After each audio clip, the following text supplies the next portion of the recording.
Today we're talking about factoring quadratic expressions.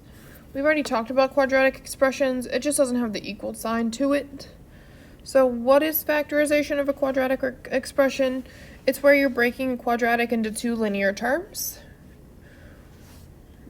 where m and n are two integers. So there's two different ways to do this. I can show you both ways and you can choose which one you want to do, or if you already know a way how to factor and you like it, stick with it. So, problem 1, factor the expression 2x squared minus x minus 3. So I'm going to show you two different ways. I'm going to show you the grouping method, and I'm going to show you slide and divide.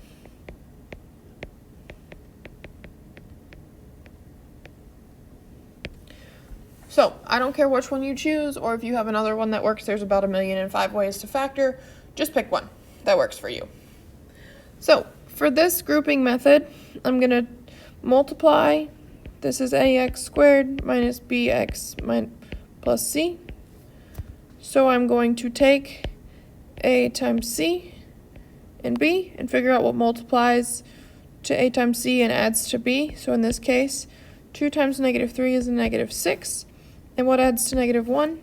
So what multiplies to negative 6 and adds to negative 1? Well, 6 and 1. Nope, just kidding. I'm funny. Not really. 2 and 3.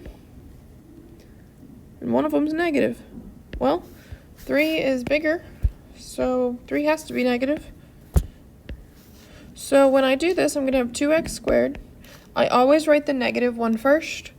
Minus 3x plus 2x minus 3. I group the first two and the second two.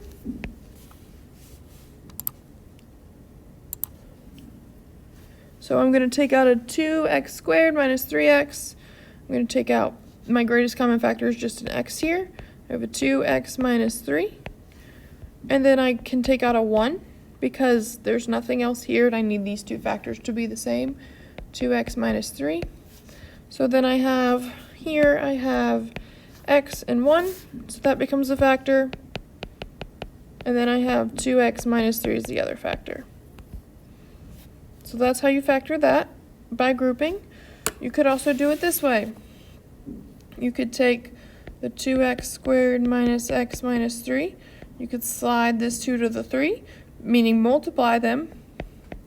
But then you're left with, you get rid of that 2 on the front. But when you multiply them, you get negative 6, like we did over here on the left side. Now what multiplies to negative 6 and negative 1? Well, same numbers, 2 and negative 3. So I have x plus 2 and x minus 3. But I got to divide that 2 back out.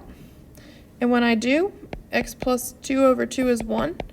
3 over 2 does not simplify, so I'm going to slide that 2 in front of that x and get the same answer that I got the other time. It doesn't matter to me which one you would like. So,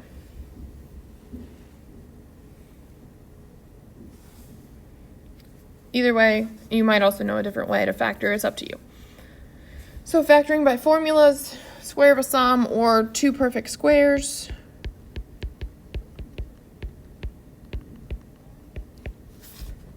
Is a plus b squared. Difference of squares, y'all know that one, maybe. And then square of a difference. This is also perfect squares. Perfect squares. Helps if I can write. Alright, this one's easier than the last one we just did. So all we're going to do is take 9 and negative 6. Well, what multiplies to 9 and adds to negative 6? 3 and 3, both negative.